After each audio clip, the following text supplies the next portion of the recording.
Au fil des ans, les engins à 2 roues se sont intégrés dans le secteur du transport public. Au Cameroun, à la faveur du marasme économique des années 90 et des opérations ville morte des employés des transports publics, le transport par moto-taxi est devenu un mode de transport particulièrement populaire qui facilite la mobilité urbaine et rurale. Avec plus ou moins de succès, l'État a multiplié les opérations de régulation pour sortir ce secteur d'activité de l'informel. La loi de 2013 le démontre à souhait. La loi fixant les conditions et les modalités d'exploitation des motocycles à titre de transport énumère, par exemple, la liste des pièces exigibles pour exercer ce métier. Les conducteurs de mototaxi sont devenus des acteurs clés de l'espace public. La preuve, dans le contexte de pré-campagne en vue de l'élection du président de la République en octobre prochain, l'on vient d'organiser à Kribi tout un tournoi dédié aux conducteurs de mototaxi.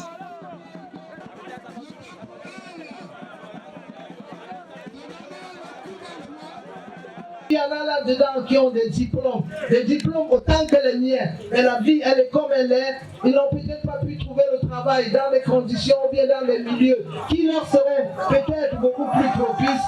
Mais ces gens, ce sont des grands personnes. Merci d'être là. Et je vais continuer de dire que ce qui se passe ici aujourd'hui, ce n'est pas pour mettre Madeleine Solange et Kitike.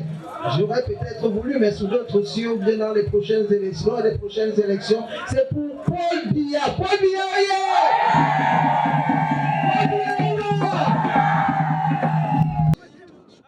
Une activité valorisante, une activité qui procure un sentiment de satisfaction, d'accomplissement et de reconnaissance aux acteurs dans une ambiance festive.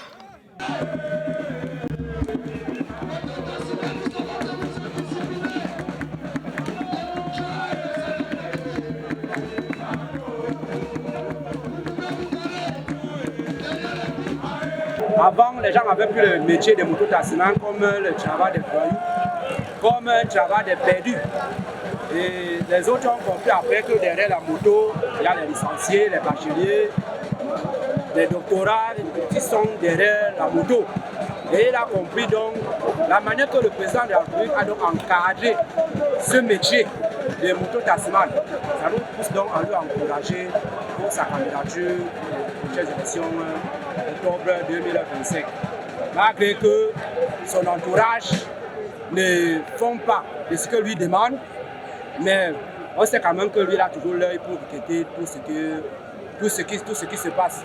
Donc nous on le soutient toujours pour les prochaines élections présidentielles octobre 2025. Pour qu'il continue toujours à considérer le mototaximan comme un métier noble et qu'on n'est pas dedans parce qu'on est perdu.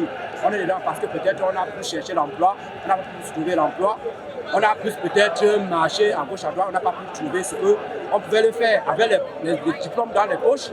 On a donc préféré donc à nous entrer derrière la moto et on trouve notre vie. On paie les scolarités de nos enfants, on paie les coûts de nos locations et on met nos vies avec tout cela. Donc nous, on est derrière lui.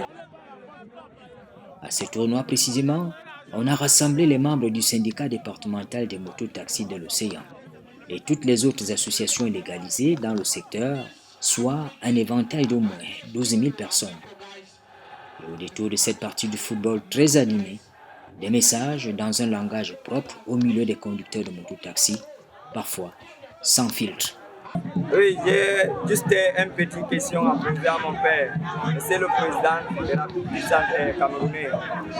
Vraiment, nous les motomans de Kribi Label, on souffre tellement, il n'y a pas les routes. Le carburant est cher. Bon, avec tout ça là, on supporte, on lui vote toute l'année. Chaque année, on lui vote. On pense que l'année, si le changement va, et que le changement ne vient pas toujours. Nous, on souffre, nous les Camerounais, dans notre pays personnel. Vraiment, on aimerait que si il peut se changer notre rythme, nous les Camerounais, pour qu'on vive bien. Parce que nous, on aime Paul Biya, parce qu'il y a la paix dans le pays. On veut ça vraiment, nous sommes contents de ça. Mais nous ne sommes pas contents de cela parce que le carburant est cher. tout est cher, même le riz est cher. Nous, les pauvres, on souffre. Tout, parce qu'il faut nourrir les enfants pour aller à l'école avec le tapioca. Ça ne donne pas. Ça ne donne pas. Nous, on se bat. Nous, les motomans, c'est 100 francs, 150, 200. Mais quand il n'y a pas les routes, on souffre. Mais on lui remercie beaucoup. Dieu lui donne le pouvoir de garder le pays. Mais on veut qu'il doit changer le rythme pour que nous, les Camerounais, on vive bien. Et nous allons le voter 100%. Si il comprend aussi nos problèmes. Et notre problème, c'est que un mototaximan ne doit pas être dérangé dans la ville. Un mototaximan ne doit pas être dérangé dans la ville. Et là, nous allons lui voter. Tous les mototaximans sont très contents et nous voulons le changement. Et comme il a décidé, et il nous a promis qu'il va changer le pays. Et c'est ce que nous voulons qu'il change le pays. S'il change le pays, il nous crée les routes qu'il a demandé qu'on a fait, ils vont faire, il nous fasse cette route. Là, nous serons d'accord avec lui. Parce que transmettez-le le message que tous les mototaximans de Kribi ont dit que nous sommes derrière le président Paul Biya. Et nous les mototaximans d'aujourd'hui, si le jour que le président Paul Biya quitte, le jour qu'il part, nous on s'adhère derrière la personne qui sera président. Donc, quand le président Paul Biya réside encore au Cameroun, nous sommes derrière Paul Biya. Oui. Nous, on n'a pas traîné les pas. Les mototaximans n'ont pas traîné les pas pour donner le 100% à Paul Biya. Tout simplement parce que Maître Ekiti Madeleine nous a réveillés avant le temps. Donc, aucun mototaximan n'a traîné le pas. Ce qui veut dire que nous sommes à 100% pour voter le président Paul Biya en octobre 2025.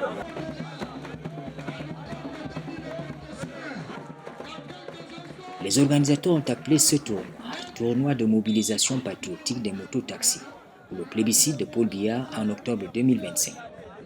Un cadre indiqué également pour l'éducation populaire. Vous êtes un maillon essentiel du progrès économique de notre très cher et beau pays, le Cameroun. Ça veut dire que nous devons les prendre en considération, nous devons les respecter parce qu'ils apportent énormément à notre économie. Mes très chers motomens, c'est vous quelque part qui faites qu'on vous manque de respect. C'est vous quelque part qui posez des actes qui ne sont pas des actes patriotiques des fois. Et vous et moi, nous ne cessons de changer tous ces jours-ci. Je voudrais, et je crois que je vais y arriver, peut-être pas à 100%, je voudrais que vous changiez un peu de cap, que vous essayiez de voir les choses différemment, que vous vous disiez, nous sommes des Camerounais, nous avons le droit de voter, nous avons le droit d'être sur les listes électorales. Mais pour que cela se fasse, c'est à l'intérieur de vos groupes que vous devez apporter des améliorations. Une fois que vous aurez apporté ces améliorations, je vous promets que les choses iront en s'améliorant. Vous m'avez promis que ce qui se passe aujourd'hui, c'est pour notre président de la République, pour sa candidature, et qu'il sera plébiscité à 100%. Je ne m'en tiens qu'à ça. Paul Biya, oyez!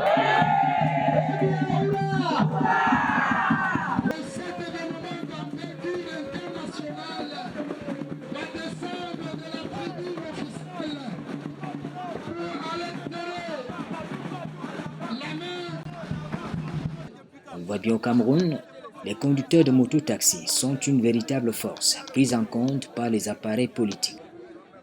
Dans le parti au pouvoir, tout comme dans les partis de l'opposition, on y trouve de véritables alliés. Les pouvoirs publics gèrent cette catégorie socio-professionnelle avec la plus grande délicatesse. Et en cette période de pré-campagne électorale, pour le compte du Rassemblement démocratique du peuple camerounais, les conducteurs de mototaxis sont en première ligne des appels de soutien au président de la République, Paul Biya.